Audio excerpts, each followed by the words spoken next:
13세기 유럽과 아시아를 잇는 길을 따라 한 젊은 탐험가가 여행을 떠났습니다.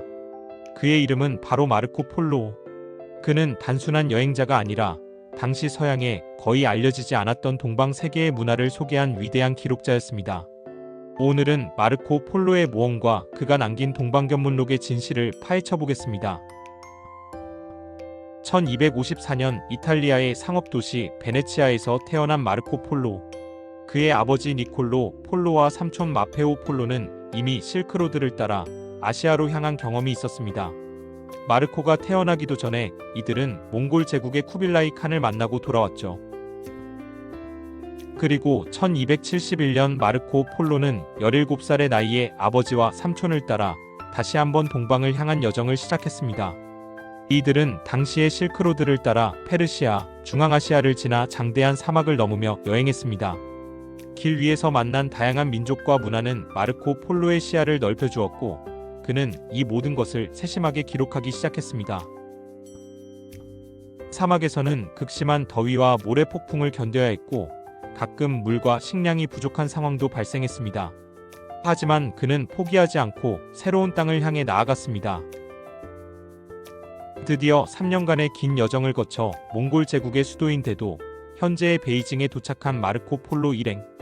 쿠빌라이 칸은 먼 서양에서 온 이들 상인을 호기심 어린 눈으로 맞이했습니다. 쿠빌라이 칸은 마르코 폴로를 매우 흥미롭게 여겼습니다.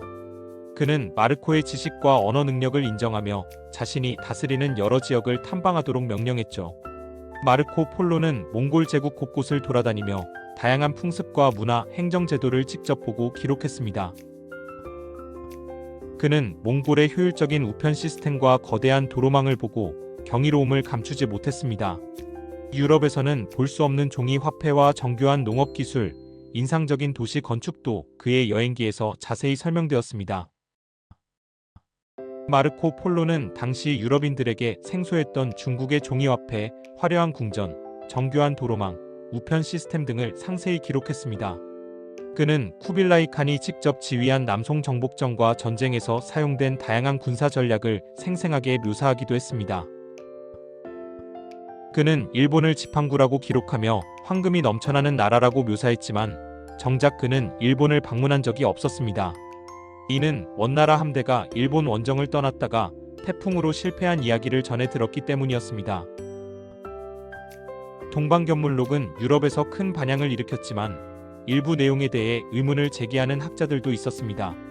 예를 들어 중국의 한자나 만리장성에 대한 기록이 부족하다는 점, 그리고 중국 문헌에서 그의 존재를 확인하기 어렵다는 점이 논란이 되었습니다. 그러나 마르코 폴로의 기록이 상당 부분 사실로 확인되면서 여행 자체는 실제로 이루어졌다는 것이 현재의 정설입니다.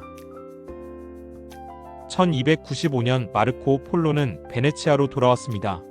하지만 고향은 이미 제노바와의 전쟁으로 혼란에 빠져 있었고 그는 전쟁에 휘말려 포로로 잡히고 맙니다.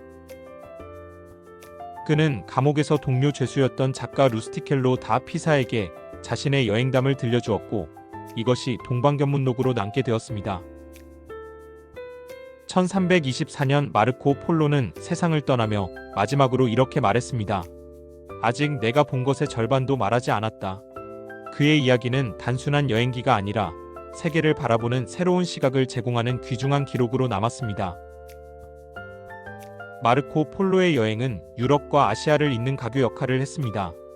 그의 기록이 없었다면 서양은 동방 세계에 대해 알 기회가 없었을지도 모릅니다.